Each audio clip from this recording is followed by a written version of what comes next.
നമ്മൾ ഈ ആദ്യത്തെ ചാപ്റ്ററിലെ ഫസ്റ്റ് ചാപ്റ്ററിലെ അരിത്മെറ്റിക് സീക്വൻസിന്റെ ലാസ്റ്റ് ഭാഗത്തേക്ക് പോവാണ്. നമ്മൾ ഇതുവരെ പഠിച്ച അരിത്മെറ്റിക് സീക്വൻസിന്റെ സം തുക ഒരു സമാന്തര ശ്രേണിയുടെ നമുക്ക് ഇഷ്ടമുള്ള ഒരു സമാന്തര ശ്രേണിയിൽ തുടങ്ങി നമുക്ക് ഇഷ്ടമുള്ള 10 ടേം അല്ലെങ്കിൽ 20 ടേം അങ്ങനെ ഒരു സമാന്തര ശ്രേണിയുടെ കുറച്ച് പദങ്ങളുടെ കൂട്ടി അതിന്റെ തുക എങ്ങനെ കണ്ടുപിടിക്കാം എന്നുള്ളതാണ് നമ്മൾ ഇതിന്റെ അവസാന ഭാഗത്ത് ചാപ്റ്ററിന്റെ അവസാന ഭാഗത്ത് ഡിസ്കസ് ചെയ്തത്. ഇവിടെ നമ്മൾ അതിനുവേണ്ടി നമ്മൾ ആ സമ്മ കാണാൻ വേണ്ടി ഇവിടെ നമ്മൾ എടുക്കുന്നത് എണ്ണൽ സംഖ്യകളെ. നമുക്കറിയാം ഈ ചാപ്റ്റർ തുടങ്ങിയപ്പോഴും സീക്വൻസ് പഠിച്ചപ്പോഴും അരിത്മെറ്റിക് സീക്വൻസ് പഠിച്ചപ്പോഴും നമ്മൾ ആദ്യം പരിഗണിച്ചത് എണ്ണൽ സംഖ്യകളെയാണ്, നാച്ചുറൽ നമ്പേഴ്സിനെയാണ്. അതുകൊണ്ട് സമ്മ കാണാൻ നമ്മൾ ആദ്യം പരിഗണിക്കുന്നത് നാച്ചുറൽ നമ്പേഴ്സിനെയാണ്.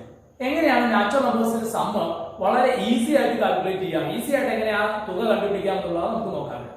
അതിന് വേണ്ടിയിട്ട് നമ്മളുടെ 10 വരെയുള്ള എണ്ണൽ സംഖ്യകൾ എഴുതിയിട്ടുണ്ട്. 1 മുതൽ 10 വരെയുള്ള എണ്ണൽ സംഖ്യകൾ നാച്ചുറൽ നമ്പേഴ്സ് 1 2 3 4 5 6 7 8 9 10. നമുക്ക് ഈ 10 സംഖ്യകളുടെ സമ്മ കാണും, തുക കാണും എന്ന് പറഞ്ഞാൽ 1 + 2 2 + 3 3 + 4 4 + 5 5 + 6 അങ്ങനെ 10 വരെയുള്ള നമ്പേഴ്സ് ആഡ് ചെയ്താൽ എന്താണ് സമ്മ കിട്ടുക? നമുക്ക് കാണാൻ വലിയ പ്രയാസമൊന്നുമില്ല. 1 + 2 3 ആണ്, 3 + 3 6 ആണ്, 6 + 4 10 ആണ്. അങ്ങനെ നമ്മൾ കൂട്ടി പോയാൽ നിങ്ങൾക്ക് 55 എന്ന ആൻസർ കിട്ടും. 55. ഈ 1 മുതൽ 10 വരെയുള്ള സംഖ്യകൾ കൂട്ടിയാൽ 55 കിട്ടും. പക്ഷെ നമ്മൾ ഈ 1 മുതൽ 10 വരെ എന്നുള്ളത് 20 വരെയോ 30 വരെയോ 100 വരെയോ 1000 വരെയോ ഒക്കെ ആവുമ്പോൾ ഇത് ഇങ്ങനെ കൂട്ടിയെടുക്കുക എന്ന് പറയുന്നത്, ഒരു സൈഡിൽ നിന്ന് ഇങ്ങനെ കൂട്ടി പോവുക എന്ന് പറയുന്നത് വളരെ പ്രയാസമുള്ള ഒരു സംഗതിയായി മാറും. അങ്ങനെ ആ ഒരു ഡിഫിക്കൽട്ടി സ്റ്റേജ് നമുക്ക് ഓവർകം ചെയ്യാൻ വേണ്ടി നമുക്ക് ചെയ്യാവുന്ന ഒരു കാര്യം, ഒരു ഈസി അപ്രോച്ച്, സമ്മ കാണാനുള്ള ഒരു ഈസി അപ്രോച്ചാണ് നമ്മളിവിടെ നോക്കുന്നത്. അതിന് നമ്മൾ മുമ്പ് ഒരു ക്ലാസ്സിൽ നമ്മൾ പറഞ്ഞിട്ടുണ്ട് ഇതിനെ നമ്മൾ എങ്ങനെ പെയർ ചെയ്യുന്നു എന്നതിനെ കുറിച്ച് നമ്മൾ പറഞ്ഞിട്ടുണ്ട്.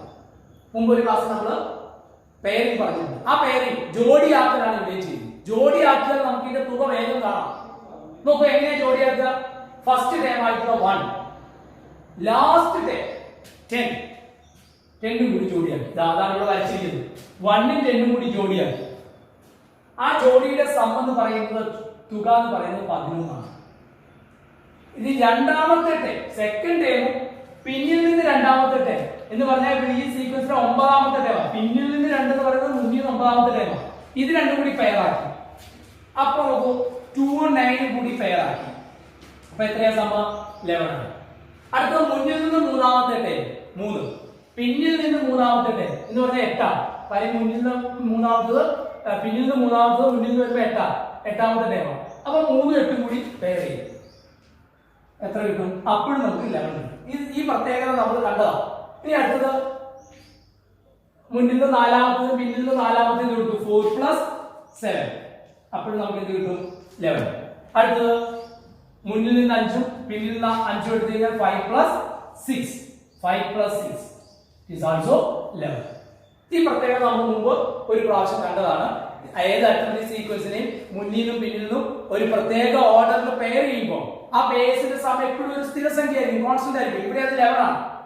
ഇനി നോക്കൂ, നമ്മൾ എല്ലാം കൂടി കൂട്ടുന്നതിന് പകരം ഇതിനെ പെയർ ആക്കി കൂട്ടി വെച്ചിട്ടുണ്ട്. ഇപ്പൊ എത്രയാ വന്നത്? 11 ആണ്. എത്ര 11 ഉണ്ട്? 1 2 3 4 5. അപ്പൊ നോക്കൂ, ഇതിന്റെ സമ്മ കാണാൻ നമുക്ക് എന്ത് ചെയ്യാം? 5 × 11 5 ടൈംസ് 5 × 11 എന്ന് പറഞ്ഞാൽ എത്രയാ? 55. ഇനി നമുക്ക് അതിനെ ഒന്നുകൂടി വിലയിരുത്തിയാൽ ഈ 11ഉം 5ഉം ആരാണെന്ന് നോക്കിയാൽ 11 എന്ന് പറയുന്നത് ഈ പേഴ്സിന്റെ സമ്മ. ഒന്നുകൂടി കൃത്യമായി പറഞ്ഞാൽ 11 എന്ന് പറയുന്നത് ഫസ്റ്റ് ടേമിന്റെയും ലാസ്റ്റ് ടേമിന്റെയും സമ്മാണ്. 5 എന്ന് പറയുന്നത് ഈ 11കളുടെ എണ്ണമാണ്, ഈ സമ്മുകളുടെ എണ്ണമാണ്. അതെന്ന് പറയുന്നത് ഇവിടുത്തെ മൊത്തം 10 ടേമുള്ളപ്പോൾ അത് എത്രയാ വന്നത്? 5 ആണ്. അപ്പൊ സമ്മ എന്ന് പറയുന്നത് 5 × 11 55. ഈ 5നെയും 11നെയും നമുക്ക് ഈ സീക്വൻസിൽ നിന്ന് എങ്ങനെയാണ് ഈ 5ഉം 11ഉം വന്നത് നമുക്ക് നോക്കാം. ഈ 5 എന്താ? 11ന്റെ എണ്ണാണ്, 11കളുടെ എണ്ണാണ്. ഈ പെയറുകൾ ആഡ് ചെയ്തപ്പോൾ കിട്ടിയ സം ഓഫ് എ പെയർ, ജോഡികളുടെ തുകയുടെ എണ്ണാണ്. എത്ര ജോഡി എത്രയുണ്ട്? 5 ജോഡി. ഇവിടെ മൊത്തം 10 ടേം ഉണ്ട്. ഈ സീക്വൻസിൽ 10 ടേം ഉണ്ട്. 10 ടേമിനെ ഈ 2 എണ്ണത്തിന് ജോഡിയാക്കുമ്പോൾ എന്തായി? ജോഡികളുടെ എണ്ണം എന്തായി മാറും? 5 ആയി മാറും. അപ്പൊ ഇവിടുത്തെ 10 ടേമിന്റെ പകുതി 10/2 അതാണ് ഈ 5. ഈ 11 ഇൻറ്റു 11 എന്ന് പറയുന്നത് ആരാ? ഫസ്റ്റ് ടേമിന്റെയും ലാസ്റ്റ് ടേമിന്റെയും കൂടി സം. ഫസ്റ്റ് ടേമിന്റെയും ലാസ്റ്റ് ടേമിന്റെയും കൂടി സം ആയിരിക്കും 11 എന്ന് പറയുന്നത്. ഇപ്പൊ നമുക്ക് ഇവിടുത്തെ 5നെ മൊത്തം ടേമുകളുടെ പകുതിയാണ്. ഈ 5 എന്ന് പറയുന്നത് മൊത്തം ടേമുകളുടെ പകുതിയാണ്, 10ന്റെ പകുതിയാണ്. ഈ 11 എന്ന് പറയുന്നത് ഫസ്റ്റ് ടേമും ലാസ്റ്റ് ടേമും കൂടി ആഡ് ചെയ്ത, അത് തന്നെയാണ് സെക്കൻഡ് ടേമും സെക്കൻഡ് ലാസ്റ്റ് ടേമും. അപ്പൊ ഇങ്ങനെ നമുക്ക് അതിനെ വിലയിരുത്താം. നോക്കൂ, ഇനി ഫസ്റ്റ് ഇത് നാച്ചുറൽ നമ്പേഴ്സ് അപ് ടു 20 ആണ്. 20 വരെയുള്ള എണ്ണസംഖ്യകളുടെ സമമാണ്. ഈ 10 വരെയുള്ള എണ്ണസംഖ്യകളുടെ സമം കണ്ട അതേ രീതിയിൽ നമുക്ക് ഇത് ചെയ്യാം. എന്താ ചെയ്യാം? ഫസ്റ്റ് ടേമും ലാസ്റ്റ് ടേമിന്റെയും ഇത് സം എടുക്കാം. 1 × 20 എത്രയാ വരിക? 21. സെക്കൻഡ് ടേം 2 ആണ്. അപ്പൊ പിന്നിൽ നിന്ന് സെക്കൻഡ് ടേം ആരാ വരിക? 19 ആണ്. അപ്പൊ 2 × 19 സം എത്രയാ? 21. അടുത്തത് ഇവിടെ മൂന്നാമത്തെ ടേം 3 ആണ്. ഇവിടെ മൂന്നാമത്തെ ടേം 18 ആണ് വരിക. 18 3 എടുത്താൽ എത്രയാ വരിക? 21 ആണ്. അപ്പൊ നമുക്ക് ബോധ്യപ്പെട്ടു ആ പേരെടുക്കുമ്പോൾ ഒരേ സംഖ്യകൾ വരുന്നു, നമ്മൾ മുമ്പ് കണ്ടതാണ്. അപ്പൊ നമുക്ക് ഇതിന്റെ സമ്മിനെ കുറിച്ച് ആലോചിക്കാം. എന്തായിരിക്കും സം വരിക? ഈ 20 ഇതിന്റെ പെയർ ചെയ്യുമ്പോൾ 20 ടേം ഉണ്ട്, 20 പദങ്ങളുണ്ട്, 20 ടേംസ് ആണ്. അപ്പൊ 20 പദങ്ങളെ ഈ രണ്ടെണ്ണത്തെ വെച്ചിട്ട് രണ്ടെണ്ണത്തെ വെച്ച് പെയർ ചെയ്യുമ്പോൾ ജോഡിയാക്കുമ്പോൾ ആ ജോഡികളുടെ തുക 21. അപ്പൊ എത്ര 21 ഉണ്ടാവും? ഇത് രണ്ടുകൂടെ ജോഡിയാക്കിയപ്പോൾ 21, ഇത് രണ്ടുകൂടെ ജോഡിയാക്കിയപ്പോൾ 21, അങ്ങനെ എത്ര 21 ഉണ്ടാവും? 10 21 ഉണ്ടാവും. കാരണം 20 എണ്ണത്തെ ഈ രണ്ട് പേരെ ഗ്രൂപ്പ് ആക്കിയാൽ 10 ഗ്രൂപ്പല്ലേ ഉണ്ടാവുക. അതേപോലെ 10 ജോഡി ഉണ്ടാവും. 10 അപ്പൊ 10 21 ഉണ്ടാവും. 21 10 പ്രാവശ്യം വരും. അപ്പം 10 × 21 210 എന്ന് പറയാം. ഇതേപോലെ നമുക്ക് 1 2 3 etc 100 100 വരെയുള്ള നാച്ചുറൽ നമ്പേഴ്സ് സം ഉണ്ടാകും. ഒറ്റയടിക്ക് നമുക്ക് എഴുതാം. സം എന്ന് പറയുന്നത് എന്തായിരിക്കും? 1 + 100 എത്രയാ വരിക? 101 ആണ്. 101 101. ആദ്യ ടേമിൽ ലാസ്റ്റ് ടേമിൽ കൂട്ടുമ്പോൾ 101 ആണ്. എത്ര 101 ഉണ്ടാവും? ഓരോന്ന് അടുത്ത നമുക്കറിയാം 99 ആണ്. 99 2 സെക്കൻഡ് ടൈമും പിന്നീട് സെക്കൻഡ് ടൈമും അത് അപ്പോഴും 101 101 വരിക. എത്ര 101 ഉണ്ടാവും? 100 ടൈം ഉണ്ടെങ്കിൽ 50 101 ഉണ്ടാവും. അപ്പൊ ഇവിടെ നമുക്ക് എന്ത് ചെയ്യാം? ഇത് കൂട്ടിക്കഴിഞ്ഞാൽ 5550 അപ്പം നാച്ചുറൽ നമ്പേഴ്സിന്റെ സമ്മ് നമ്മൾ 1 + 2 + 3 + 4 അങ്ങനെ ആഡ് ചെയ്യാതെ വളരെ സിമ്പിൾ ആയിട്ട് നമുക്ക് ഇങ്ങനെ എഴുതാം. ഇനി നമുക്ക് ഇതിനെ ഒന്ന് ജനറലൈസ് ചെയ്യാം. ഓൾജിബ്രയുടെ ബീജഗണിതത്തിന്റെ സഹായത്തോടെ നാച്ചുറൽ നമ്പേഴ്സിന്റെ സമ്മ് എങ്ങനെ നമുക്ക് ഒരു ജനറൽ ഫോം പൊതുരൂപത്തിലേക്ക് ഉണ്ടാക്കാം എന്ന് നോക്കാം. അതിന് ഞാൻ ഇവിടെ 1 2 3 അങ്ങനെ എണ്ണി വരെയുള്ളൂ. കാരണം നാച്ചുറൽ നമ്പേഴ്സ് ഫസ്റ്റ് ടൈം 1 ആണ്, സെക്കൻഡ് ടൈം 2 ആണ്, തേർഡ് ടൈം 3 ആണ്, അപ്പൊ nth ടൈം n ആണ്. നാച്ചുറൽ നമ്പേഴ്സിന്റെ അരിത്മെറ്റിക് സീക്വൻസിന്റെ പൊതുരൂപം ജനറൽ ഫോം n ആണെന്ന് അറിയാം. സീക്വൻസിന്റെ പൊതുരൂപം n ആണ്. അപ്പൊ ഇതിന്റെ സമ്മിന്റെ പൊതുരൂപം, സമ്മിന്റെ ഓൾജിബ്ര നമുക്ക് എങ്ങനെ ഉണ്ടാക്കാൻ നോക്കാം. നമ്മളെ ഇപ്പൊ ഇതുവരെ 100ന്റെ ചെയ്ത പോലെ തന്നെ നമുക്ക് ഇത് ചെയ്യാം. ഇവിടെ നമ്മൾ ഫസ്റ്റ് ടൈമും ലാസ്റ്റ് ടൈമും കൂടെ ആഡ് ചെയ്ത് എന്താ വരിക? 1 + n. ഇതാണ് ഫസ്റ്റ് ടൈം, ഇതാണ് ലാസ്റ്റ് ടൈം. 1 + n ആണ്. അപ്പൊ നമുക്ക് ഇതാണ് അതിന്റെ സം ഓഫ് എ പെയർ. ഇതിനെ നമുക്ക് വേണമെങ്കിൽ എന്ത് വിളിക്കാം? സം ഓഫ് എ പെയർ, ഒരു ജോഡിയുടെ തുക. ഇതിനെ നമുക്ക് ഒരു ജോഡിയുടെ തുക എന്ന് വേണമെങ്കിൽ വിളിക്കാം. ഇനി നമുക്ക് ഇതിന്റെ സം കാണാൻ പോവാം. ഇതും ഫസ്റ്റ് ടൈമും ലാസ്റ്റ് ടൈമും കൂട്ടിയപ്പോൾ 1 + n കിട്ടും. എങ്കിൽ സെക്കൻഡ് ടൈമും ഇതിന് തൊട്ട് മുമ്പ് വരിക ആരാ? ഇതിനേക്കാൾ 1 കുറവാ, n - 1 വരിക.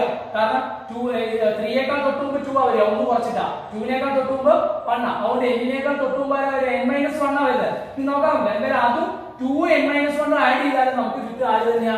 1 + n. കാരണം ഈ സീക്വൻസിൽ പെയർ ചെയ്യുമ്പോൾ ആ പെയർസിന്റെ ഒക്കെ സം ആരായിട്ട് വരുള്ളൂ? 1 + n. കാരണം എല്ലാ അരിത്മെറ്റിക് സീക്വൻസിനെയും ഫസ്റ്റിനും ലാസ്റ്റിനും ഒരു ഓർഡറിൽ പെയർ ചെയ്യുമ്പോൾ എപ്പോഴും അത് എന്ത് തന്നെ വരുള്ളൂ? ഒരേ സം തന്നെ വരുള്ളൂ, കോൺസ്റ്റന്റ് ആയ സം വരിക. സോ ഇവിടെ ആ കോൺസ്റ്റന്റ് എത്രയാ? 1 + n ആണ്. അപ്പൊ നമുക്ക് സം എന്ത് ചെയ്യാം? 1 + n ആണ് ഒരു പെയറിന്റെ സം. അങ്ങനത്തെ എത്ര പെയർ ഉണ്ടാവും? നമ്മൾ കണ്ടു 10 നാച്ചുറൽ നമ്പേഴ്സ് എഴുതിയപ്പോ 10 നാച്ചുറൽ നമ്പേഴ്സ് എഴുതിയ സമയത്ത് നമുക്ക് എത്ര പെയറാ കണ്ടത്? 10 നാച്ചുറൽ നമ്പേഴ്സിന്റെ കേസിൽ നമ്മൾ കണ്ടത് 5 പെയർ ഉണ്ട്. 20 നാച്ചുറൽ നമ്പേഴ്സ് ആയപ്പോൾ എത്ര പെയറുണ്ട്? 21 എത്ര എണ്ണം വന്നു? 10 വന്നു. 100 നാച്ചുറൽ നമ്പേഴ്സ് ആയപ്പോൾ 101 സം ഓഫ് എ പെയർ. അത് എത്ര വന്നു? 50 എണ്ണം വന്നു. അപ്പൊ ഇവിടുത്തെ sum of a pair n+1 + n ആണ്. അത് എത്ര ഉണ്ടാവും? എത്ര ടേം ഉണ്ടോ n ടൈംസ് ഉണ്ട് അതിന്റെ പകുതി. അപ്പൊ ഇതിന്റെ പൊതുരൂപത്തെ നമുക്ക് ഒന്നുകൂടി സിംപ്ലിഫൈ ചെയ്ത് ഇങ്ങനെ എഴുതാം. n ഇൻറ്റു ഈ n ഇൻറ്റു ഈ 1 + n ഹോൾ ഡിവൈഡഡ് ബൈ 8. ഇതാണ് നാച്ചുറൽ നമ്പേഴ്സിന്റെ n നാച്ചുറൽ നമ്പേഴ്സിന്റെ സമ്മിനെ കാണിക്കുന്ന ഓൾജിബ്ര അല്ലെങ്കിൽ പൊതുരൂപം. ഇതിനെ ഇങ്ങനെ കൂടി പറയാം, സിമ്പിൾ ആയിട്ട് ഇങ്ങനെ പറയാം. n നമ്പേഴ്സിന്റെ സം എന്ന് പറയുന്നത് n ഇൻറ്റു 1 + n എന്ന് പറഞ്ഞാൽ തൊട്ടടുത്ത സംഖ്യ ബൈ 2. n നാച്ചുറൽ നമ്പർ ഒരു 10 ആണെങ്കിൽ 10 നാച്ചുറൽ നമ്പേഴ്സിന്റെ സം ആണെങ്കിൽ 10 ഇൻറ്റു 11/2. ഇത് നമുക്ക് 55 കിട്ടും. ഇതാണ് നമുക്ക് ഇവിടെ 5 കോമൺ ഫാക്ടർ 2 റിമൂവ് ചെയ്യുമ്പോൾ 5 ഇൻറ്റു 11 നമുക്ക് നേരത്തെ കിട്ടിയത് 55 കിട്ടിയത്. നേരത്തെ നമ്മൾ ചെയ്ത 20യുടെ എന്താ വരിക? 20 ഇൻറ്റു 21/2 ഈ രീതിയിൽ എഴുതാം. 20 വരെ ആയിട്ട് 20 ഇൻറ്റു നെക്സ്റ്റ് നമ്പർ ബൈ 2. അപ്പൊ നമുക്ക് ഇവിടെ ഇതേപോലെ കോമൺ ഫാക്ടറിനെ റിമൂവ് ചെയ്താൽ ഇവിടെ 10 കിട്ടും. 10 ഇൻറ്റു 21 നമുക്ക് അവിടെയൊക്കെ കിട്ടിയത് ഇതാ ഇവിടേക്കാണ് നമ്മൾ നേരിട്ട് എത്തിയത്. ഈ ഇവിടെ വരുമ്പോൾ നമുക്ക് അതിനെ ഈ രീതിയിൽ പറയാം. n വരെയുള്ള നാച്ചുറൽ നമ്പർ ആണെങ്കിൽ ആ ലാസ്റ്റ് ടൈമും ആ നാച്ചുറൽ നമ്പേഴ്സിലെ ലാസ്റ്റ് ടൈമും ഇത് പറയുന്ന അതിന്റെ തൊട്ടടുത്ത ടൈം, കാരണം എന്നോട് 1 കൂട്ടിയിരിക്കുക. അപ്പൊ തൊട്ടടുത്ത ടൈം ലാസ്റ്റ് ടൈമും തൊട്ടടുത്ത ടൈമും ഈ പ്രോഡക്റ്റിന്റെ ഹാഫ് ആയിരിക്കും. അപ്പൊ n വരെയുള്ള ഏതൊരു നാച്ചുറൽ നമ്പേഴ്സിന്റെ സം എടുത്താലും എണ്ണൽ സംഖ്യയുടെ സം എടുത്താലും അതിന്റെ സം എന്ന് പറയുന്നത് അതിന്റെ ലാസ്റ്റ് നമ്പറിന്റെയും തൊട്ടടുത്ത നമ്പറിന്റെയും ഗുണിതത്തിന്റെ പകുതിയായിരിക്കും. ലാസ്റ്റ് ടൈമിന്റെയും നെക്സ്റ്റ് ടൈമിന്റെയും പ്രോഡക്റ്റിന്റെ ഹാഫ് ആയിട്ടാണ് നാച്ചുറൽ നമ്പേഴ്സിന്റെ സം വരിക. നാച്ചുറൽ നമ്പേഴ്സിന്റെ അഥവാ എണ്ണൽ സംഖ്യകളുടെ തുക കാണുന്നതിനുള്ള ഒരു പ്രായോഗിക പ്രവർത്തനം പ്രാക്ടിക്കൽ വീഡിയോ ഇതിനോടൊപ്പം ചേർക്കുന്നു.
ഇതിനോടൊപ്പം ഒരു ചോദ്യം കൂടി തരികയാണ്.